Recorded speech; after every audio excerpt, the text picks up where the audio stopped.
Hello dear students, in this video we are going to discuss about the three sector model with proportional income tax.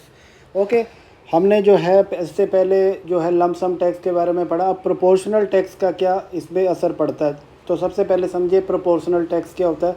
ये certain percentage of tax होता है जो out of income जो आपको पे करना होता है इनकम का। ओके, तो ये किसी भी लेवल पे इर्रिस्पेक्टिव लेवल ऑफ इनकम, आपका इनकम का लेवल कुछ भी है उसका कुछ परसेंटेज इनकम टैक्स आपको पे करना पड़ता है। जैसे मैं 25% रखता हूँ, अगर मैं यहाँ पे प्रोपोर्शनल टैक्स जो है इनकम टैक्स 25% रखता हूँ, तो आपकी जो भी इनकम है $100 या $10,000 है, तो आप उसका आपको क्या करना है 25% इनकम टैक्स के फॉर्म में पे करना है। ठीक है, तो यहाँ पे देखिए ये अब ये क्या होगा कि ये सेम नहीं रहेगा।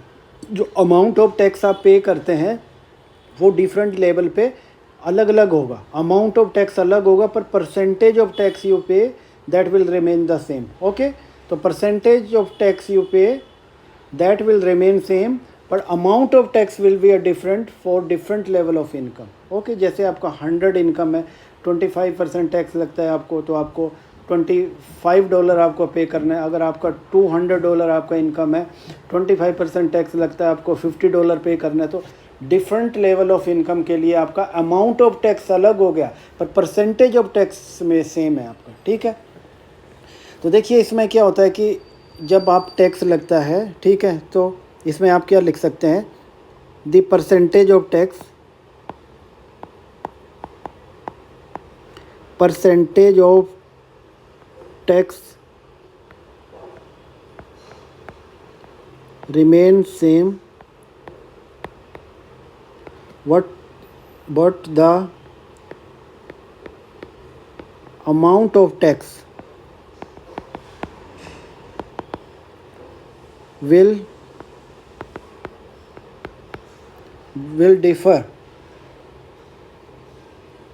differ according to the income। जैसे आपका हायर इनकम है तो उस पर हायर टैक्स अमाउंट हायर हो जाएगा उसमें। ठीक है, परसेंटेज सेम रहेगा। तो देखिए अब इसका इम्पैक्ट क्या पड़ेगा। ठीक है, तो आपका कंजम्पशन जो फॉल होगा, consumption fall by the tax revenue multiply by the marginal propensity to consume. इसको मैं और आगे एक अच्छे तरीके से बताऊंगा। सबसे पहले मैं आपको बताता हूँ कि इसका असर आपके कंजम्पशन कर्व पे क्या पड़ेगा। ठीक है, तो देखिए आपका कंजम्पशन कर्व इनिशियली ये आपका कंजम्पशन कर्व है।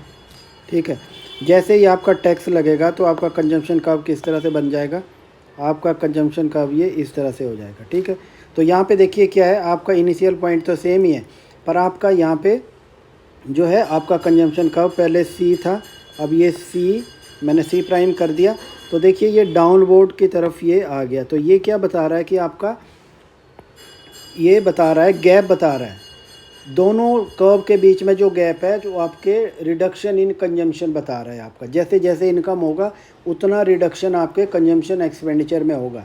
जैसे इस पॉइंट पे मैं बता रहा हूँ तो इतना रिडक्शन हो जाएगा आपके कंजम्पशन पॉइंट में।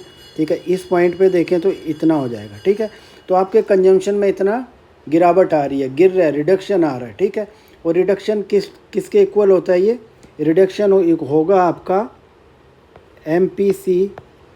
MPC टाइम टैक्स रेट और ये वाई इनकम। ठीक है, ये इसके इक्वल आपका आएगा। इसको भी आगे मैं और एक्सप्लेन करूँगा, तो ये चीज़ आपको समझनी है। तो यहाँ पे देखिए इसका स्लोप आपका कम हो गया। जैसे जैसे इसका स्लोप कम हो जाएगा, देखिए पहले क्या था, पहले स्लोप ज़्यादा था, अब स्लोप कम हो गया। तो ये चीज़ भी आपको ध्यान, स्लोप कैसे कम होगा वो भी मैं बताऊँगा आपको। कि जैसे मैंने आपको बताया कि consumption is equal to alpha beta Y, इसके इक्वल है। ठीक है, अब यहाँ पे आपको प्रोपोर्शनल टैक्स लग जाता है तो क्या हो जाएगा आपका, यही हो जाएगा ए बी आ जाएगा वाई माइनस आप डिस्पोजेबल इनकम है तो टी वाई कर दिया कि वाई पे आपको टैक्स लग रहा है। ठीक है, तो देखिए ये हो जाएगा A plus B Y minus B T Y.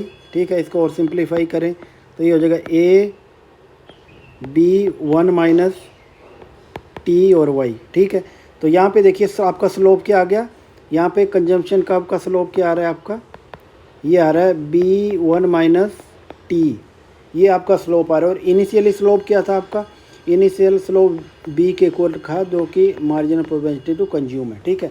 तो यहाँ पे देखिए आपका स्लोप में रिडक्शन आ गया है।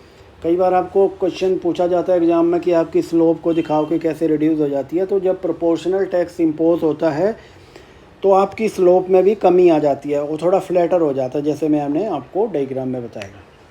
तो इसी तरह देखिए आपका जो इक्विलिब्रियम जो बनेगा नेशनल इनकम का वो भी कम बनेगा, नीचे लेवल पे बनेगा। तो ये चीज़ आपको ध्यान में रखनी है, ठीक है। और देखिए आपको आपका कंजम्पशन कितना कम होगा, कितना कम होगा, ये वाला जो पोर्शन बता रहा है यहाँ पे देखिए, ये बता रहा है इतना आपका कंजम्पशन कम होगा।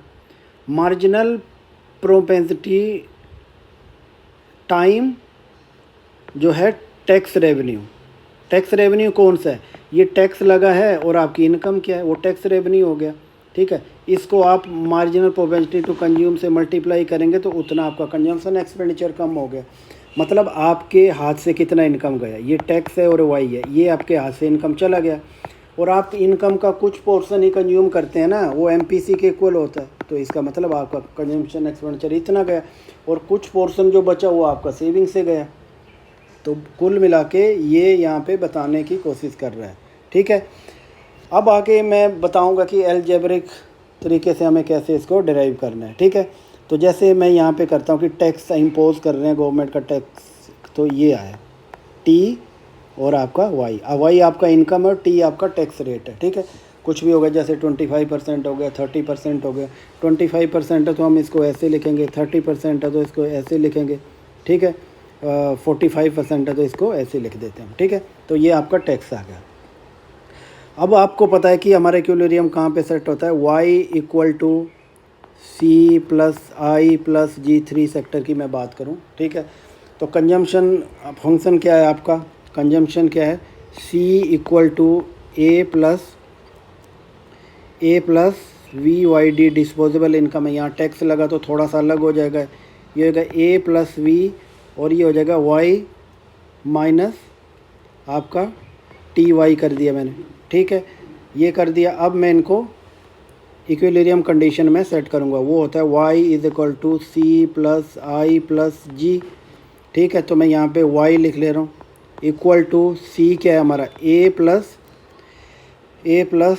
ये b आ गया, ये y और t और y वो मैंने जैसे दिए हैं वैसे ही मैंने इनको लिख दिया, ठीक है। आगे मैं इन्वेस्टमेंट लिख रहा हूँ और आगे गवर्नमेंट का एक्सपेंडिचर लिख रहा हूँ, ठीक है। इनको और सिंप्लीफाई करेंगे, ये आ जाएगा a आ गया plus B Y minus B T Y plus I plus G. अब जो y वाले हैं उनको हम एक साइड कर देंगे, ठीक है। तो ये आ जाएगा y माइनस प्लस का हो जाएगा, ठीक है।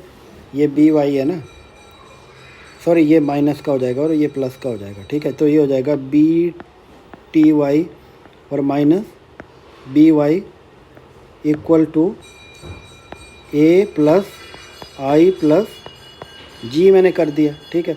अब देखो यहाँ पे y कॉमन है तो y को कॉमन ले लो आप।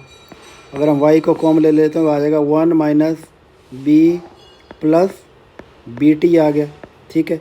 और equal to A plus I plus G, ठीक है। इतना भी हो गया। अब आगे क्या करेंगे, इस y को अलग कर देंगे। यहाँ पे मैं y लिख देता हूँ और ये दूसरी साइड चला जाएगा, तो ये आ जाएगा a प्लस आई इन्वेस्टमेंट और गवर्नमेंट का एक्सपेंडिचर आ गया। और अपॉन में क्या आ जाएगा हमारा 1 minus B plus B T, ठीक है। इसको और सिंप्लीफाई तरीके से लिखे तो ये आ जाएगा 1 upon 1 minus B plus B T आ गया, ठीक है। ये आ गया। और इसको आप जो है एक्सपेंडिचर को दूसरे तरीके से लिख देंगे तो ये आ जाएगा ए प्लस आई प्लस जी आ गया। अब देखिए ये वैल्यू जो हमारे पास जो आई हुई है, कौन सी, ये वाली वैल्यू जो हमारे पास आई हुई है, इसको हम क्या बोलते हैं, ये हमारा मल्टीप्लायर का वैल्यू आ गया, ठीक है। इससे पहले जब हम प्रोपोर्शनल टैक्स का यूज नहीं कर रहे थे तो मल्टीप्लायर किस तरह से आता था हमारा, इससे पहले हमारा मल्टीप्लायर 1 माइनस 1 बी आता था हमारा, ठीक है, जो मार्जिनल प्रोपेंसिटी टू कंज्यूम है, ठीक है, ये आती थी हमारी। तो ये मल्टीप्लायर का वैल्यू आ गया। कौन सा मल्टीप्लायर का वैल्यू आ गया, ये आ गया। इसको और सिंप्लीफाई तरीके से आप लिखना चाहें तो आप ऐसे भी लिख सकते हैं इसको, मल्टीप्लायर को इसको के मल्टीप्लायर में लिख लेता हूँ, ये आ जाएगा 1/1 minus B plus B T. ठीक है, तो आप इस तरीके से इसको लिख सकते हैं। तो इसको क्या बोलते हैं, मल्टीप्लायर। ओके, तो देखिए ये मैंने मल्टीप्लायर को इसको यहाँ पे लिखा